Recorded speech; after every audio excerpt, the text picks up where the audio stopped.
state the Finance Commission visited where, irrespective of their nature of government, was not wanting to see an upward devolution from beyond 41%. At the same time, I think that as far as the union government is concerned,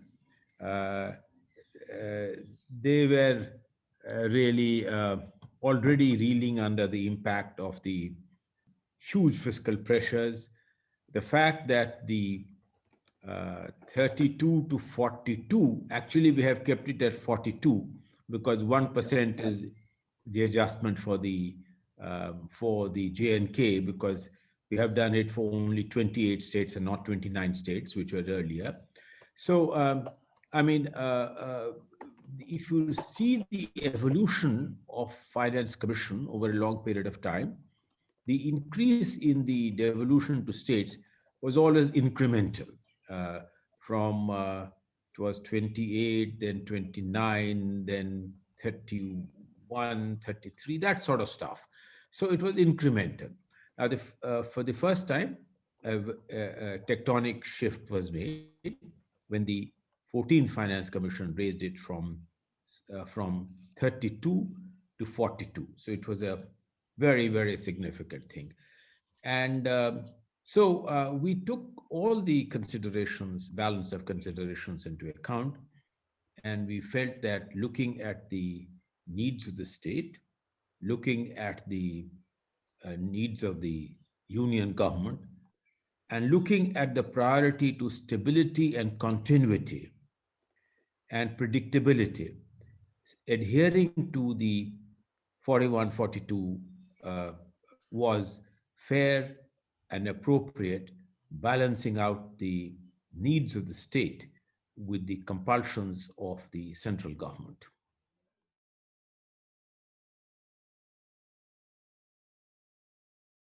First and foremost, the mandate of the Finance Commission is to concentrate on the GTR, the gross tax revenue. So we have to give our award on the divisible pool. And by means of the constitutional provision, cesses and surcharges are not part of the divisible pool, and therefore it is really outside the mandate of the Finance Commission. My second comment is that successive Finance Commissions have mentioned about the concern on cesses and surcharges, as you point out, neutralizing the devolution given through the Finance Commission formula. They have commented on it. The 12 did, the 13 did, the 14 did. We have also done equally so, that cesses and surcharges must not be increased in a manner which would really undercut or neutralize the benefits through the devolution which is adopted by the Finance Commission. My third comment is that considering that the broader issue of cess and surcharge it was outside our mandate, we were cognizant of it. And that is why if you see the robust recommendations on the grants is to partly compensate for recognition by us that between the 14th and the 15th period, the incidence of cess and surcharge had significantly gone up. So that is why the somewhat generous 2.95 lakh crores on the revenue deficit grants for over 4 lakh crores for the third tier, a significant increase in the devolution for the disaster management. And these are by way of grants. So we tried to, of course, then balance the whole thing out by somewhat recalibrating the grants in an upward direction to mitigate the incidence of the shrinkage in the divisible pool through cesses and surcharges. So my final comment is that, however, the broader issue of what should constitute the divisible pool in accordance with the letter and spirit of the Article 280 of the Constitution, requires a much wider debate, a much wider consensus among all stakeholders, because any change in the ingredients of the divisible pool would require a constitutional amendment.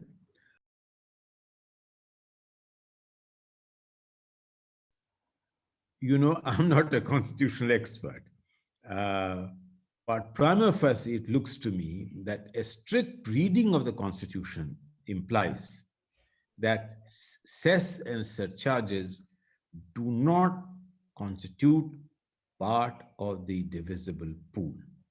However, if by other means, executive orders, some part of the cess or the some part of the surcharge is made available to the states by the central government, that is up to the latitude of the central government to augment the revenues of the state. But as far as the formula is concerned on the divisible pool, we have to go by the letter of the Constitution, and the Constitution right now keeps cess and surcharge out.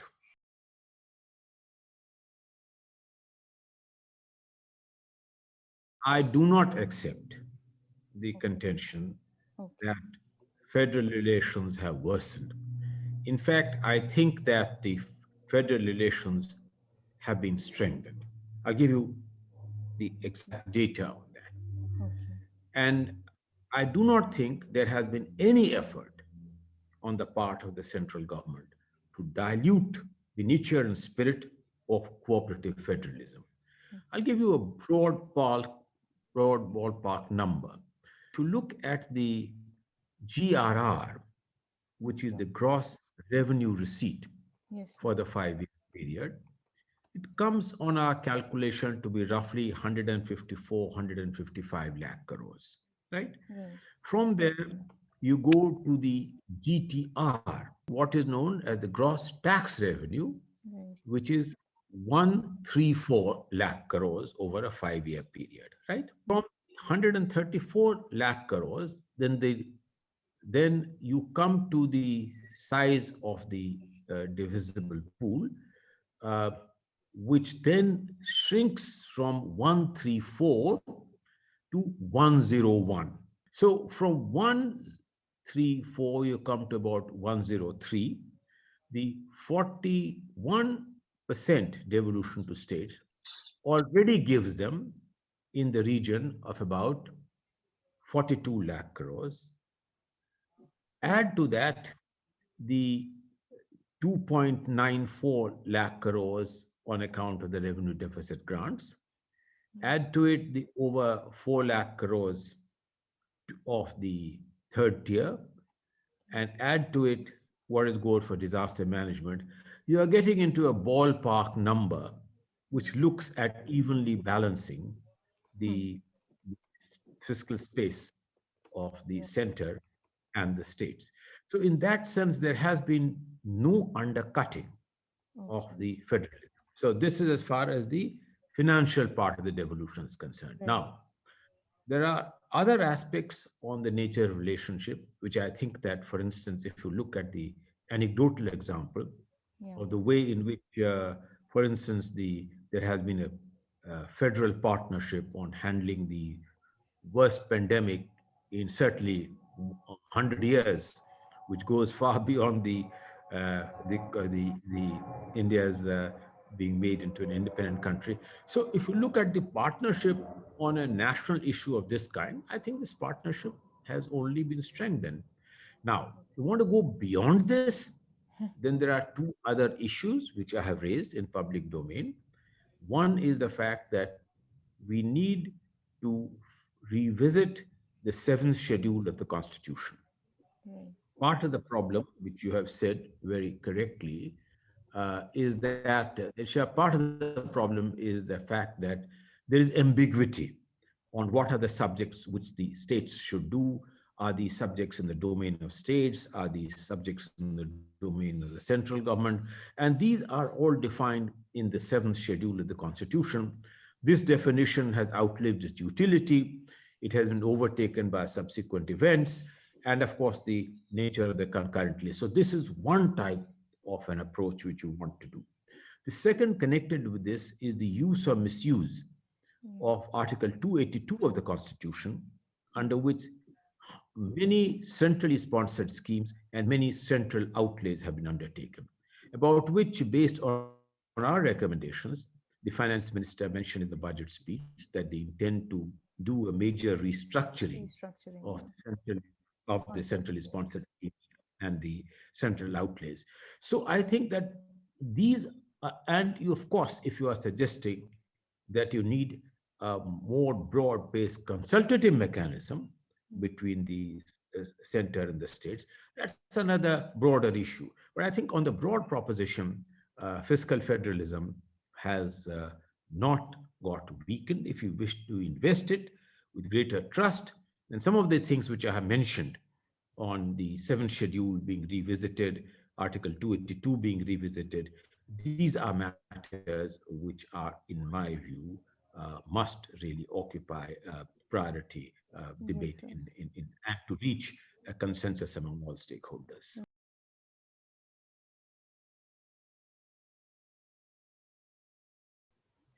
Well, to some extent, this is a hypothetical question Okay. because the decisions on these must rest with the only constitutional body, which is the GST Council. Mm. Uh, but I will make one or two brief comments. First, we have made a number of suggestions on rationalization of processes and procedures. Yes. Yeah. And the bulk of them have been adopted in the finance minister's speech. Give you an example. Invoice matching, Yes. uh, minimizing invoice manipulation, strengthening the technology platform to make sure and improve the quality of compliance. This has already had very virtuous multiplier effects, because if you see the performance of GST over the last few months, it has been fairly robust. It had gone down and it has really come up. It's because some of these things have already been done. Now, so these are in the domain of processes and procedures on which action is substantially underway. And you will see that as these improve, the GST outcome on the revenue side would also improve. Right. Going beyond this is a broader issue of the restructuring of the GST itself, where, as you correctly point out, you need much greater broadbanding. You need to have, I mean, ideal, some people have argued all over the world, would be one rate, but that may or may not be practical. So I think perhaps what would be practical is maybe a much narrower band of three rates of standard rate, the demerit rate, and the merit rate. Yes. Then there is an issue of moving towards a revenue neutral rate. Now, incidentally, these do not require a significant part of this rate rationalization and broadbanding may not really result in greater burden to the consumer. In Right. fact, if you do imaginative reclassification, Yeah. you really result in very significant benefits to all stakeholders, to the consumers, to the state government, and to the central government.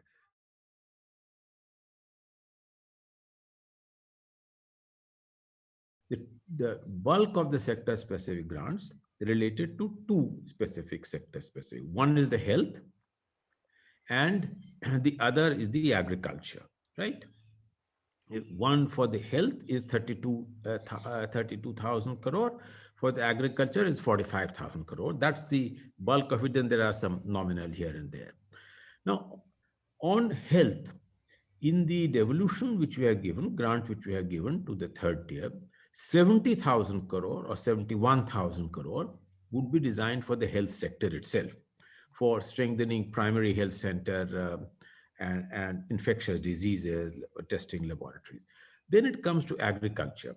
They have not rejected it. What they have said, in my view, is very innovative.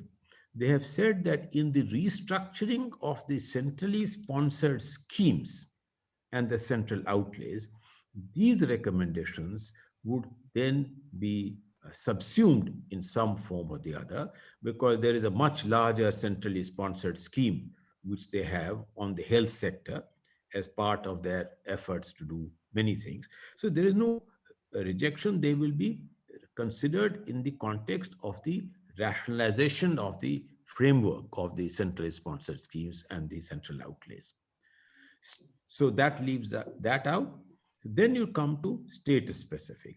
On the state specific, they have indicated that given fiscal pressures, they will give these very serious consideration, and that they would consider them. Now, consider the fact that uh, the 15th Finance Commission is not a one-day match, in the sense that it's not one of those. It's a 5-year award, right? Yeah. So it is up to the central government to act as appropriate at any time based in on our award period, and that they have, if they had no intentions to seriously consider.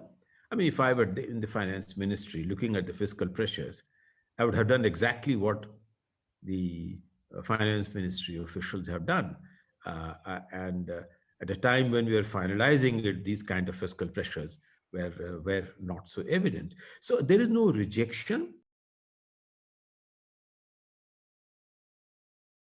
As far as central government is concerned, two important things. I must compliment the central government that in coming up with this figure of 9 point, which you are aware of, that I struggled very hard as the chairman of the FRBM committee to come up with more transparent system of accounting. For the first time, off-budget borrowings and for the contingent liabilities, guarantees, parastatals, subterfuge methods to mask the actual incidents, they have been dealt with in the letter and spirit of the FRBM Act, namely the transparent accounting itself. Then on the glide path is only somewhat marginally elevated. And if they wish, and there is a lot of merit in undertaking fiscal policies which are contra-cyclical. It's not as if this did not come up in the FRBM committee's deliberations, so putting my earlier hat on. We had considered a range instead of a fixed point, but at that time we suggested a fixed point because in parliamentary democracies, there would be a tendency to operate at the upper end of that. But these are exceptional times, which you need to give them a range instead of give them a point. Also, we had considered the issue of how to make the fiscal numbers in symmetry with the cycle, and that contra-cyclical action we had considered. The problem was the adherence, acceptance of a consensus and a methodology in the computation of which part of the cycle you were in. And that is why we somewhat moved away. But I recognize that given the uncertainties currently, not only in India, given global uncertainties currently, there is need for fiscal policies and monetary policies to act in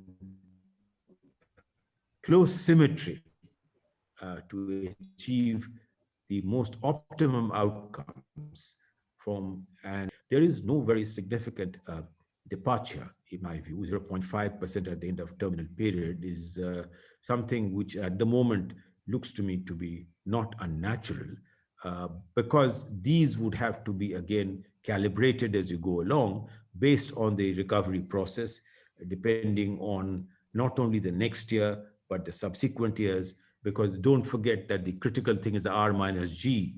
And the big thing on debt sustainability is whether growth is going up or not if interest rates remain more or less predictable, because that is the classic formula, the R minus G, the formula which we have all accepted, the well-known Harrod-Doma model. Also, I think finally, before I end on this, we have suggested the constitution of an intergovernmental group to recalibrate and redraw a new fiscal consolidation roadmap.